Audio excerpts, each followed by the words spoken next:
Hey, Shalom, it's your brother Yuanathon. First and foremost, want to give all praises to the Most High, Yahweh, Bahashim, Yahushai, Bahashim, Rakakadash. Want to give double honors to the apostles and the elders of Great Millstone. And I want to say Shalom to all the brothers and, of course, the few sisters who are pursuing this truth in sincerity. All right, may the blessing of election be upon your house. Today, we're going to talk about how black culture, right, is a death culture. Right? Because what does culture mean? It means to cultivate growth. And let's actually go look it up so you guys can see it here on the screen. We go look up the word culture. This is what you get, okay? It says the tilling of land. So it's an agricultural word, right? Act of preparing the earth for crops. And then we jump down here. You see I got it highlighted already for you. It says an act of promoting growth in plants. And in the scriptures, the Lord also compares us to trees. Compares people to plants as well, all right? Mark 8:24, it says, and he looked up and I said, I see men as trees walking. Okay, so we're compared to plants. Now, in order for people to be cultivated, all right, there's particular practices that you have to put in place. You have to water it. It has to have the right amount of sunlight, all these different things. There's particular practice that has to be in place to cultivate that growth of those plants. What growth does black culture promote? I can tell you what it does promote. It promotes broken homes. It promotes the dismantling of the nuclear family structure. That was actually one of the mantras within BLM's website. I believe they took it down. But it spoke about the dismantling of the nuclear family. Now, every nation of people, their ideals and customs promote no family, so to speak, except here in the West, because this devil wants to break up the family so he can get to the children. Because you can get to the children, you have the future. You could tie that back into the idol worship of Astaroth. Okay, but all is well. Now, of course, this all goes back to the curses the Lord set upon us in Deuteronomy, the 28th chapter, and we're not going to supersede those curses. Okay. That they were put upon us for a sign and a wonder, so in this time that we could be identified, right? The curses aren't lifted until the establishment of the kingdom of heaven, which is upon the earth.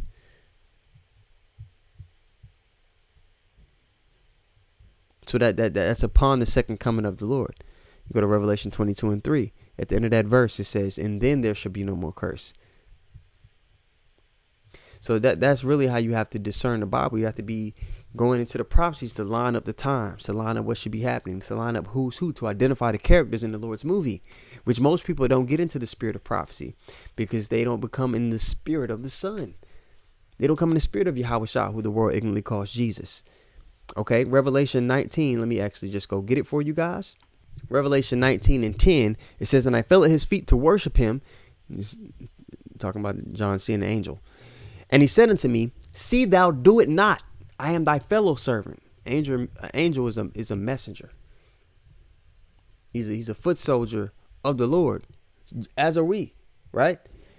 And of thy brethren that have the testimony of Yahushua. Worship Yahweh. For the testimony of Yahushua is the spirit of prophecy. So if you're trying to discern who the Lord's men are in this time, right? They're going to be occupied in prophecies. And they're going to be able to back it up with the scriptures as instructed. You see? So back to what black culture promotes. It promotes broken homes. That's just one of the things. We can go on. I might mention a few others as we go throughout the video.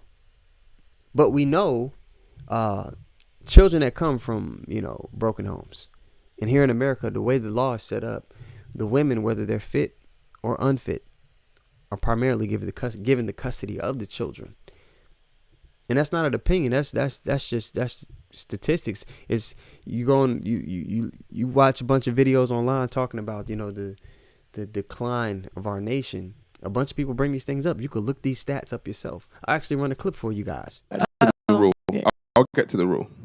63% of youth suicides, are from single mother homes. 90% of homelessness and runaway children are from single mother homes. You can't put that on the mother. 85% of children who show behavioral disorders are from single mother homes. 80% of rapists with anger problems are from single mother homes. 71% 51% of high school dropouts are from single mother homes. 70% of youths in operated institutions are from single mother homes. 80% of all the youths that are in prison are from single mother homes. So how are you going to blame the woman then? Well, he didn't Wait, blame guys, why is your immediate reaction you're blaming the woman when he's just reading a stat?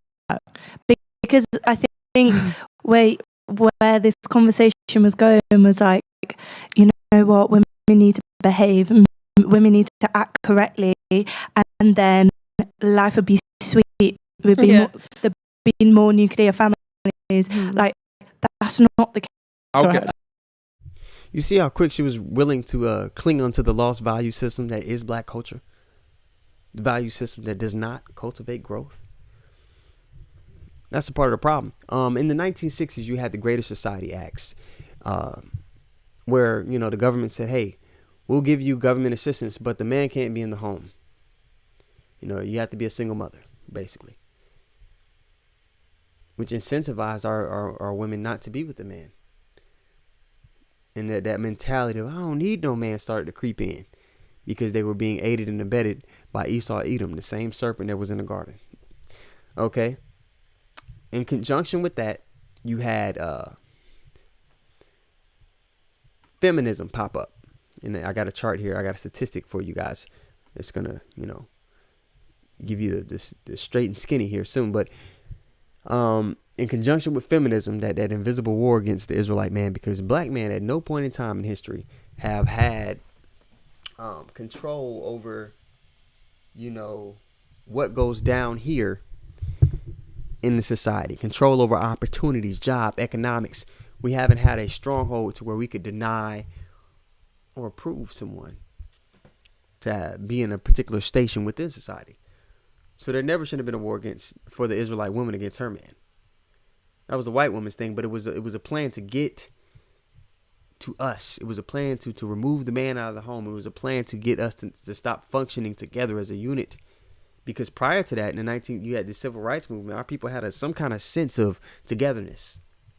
So you had the Greater Society Acts, you had the feminism, and on top of that, you had birth control, which encouraged women to have recreational sex.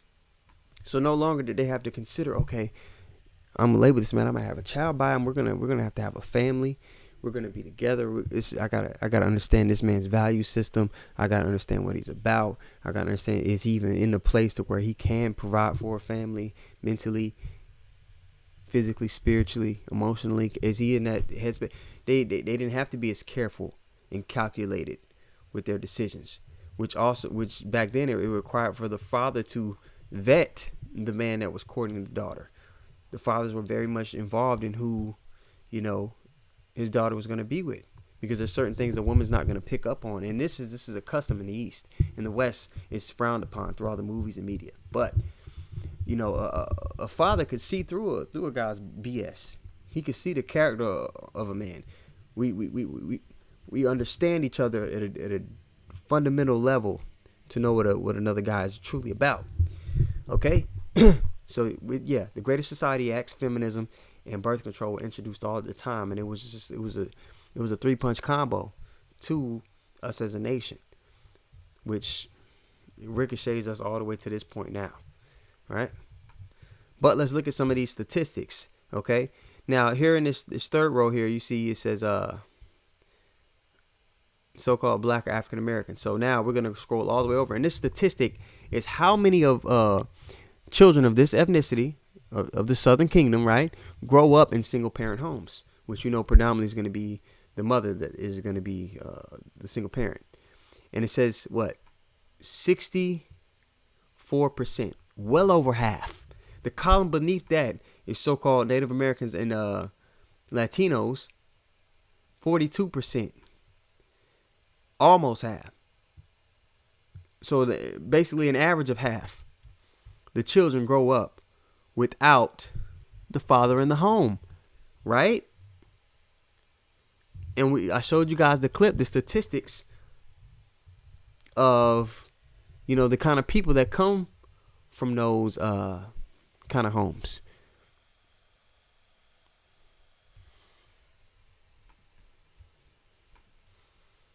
So you ask yourself, man, damn, is black culture conducive to the growth of our people? And if not, why are we clinging onto it? So Lord willing, the lesson was edifying. I want to give all praises once more to Yahweh, Bahashim, Yahweh Shai, Bahashim Rakakadash. I want to give double honors to the apostles and the elders of Great Millstone. And I want to say shalom to all the brothers and, of course, the few sisters who are pursuing this truth in sincerity. All right? May the blessing of election be upon your house. Shalom.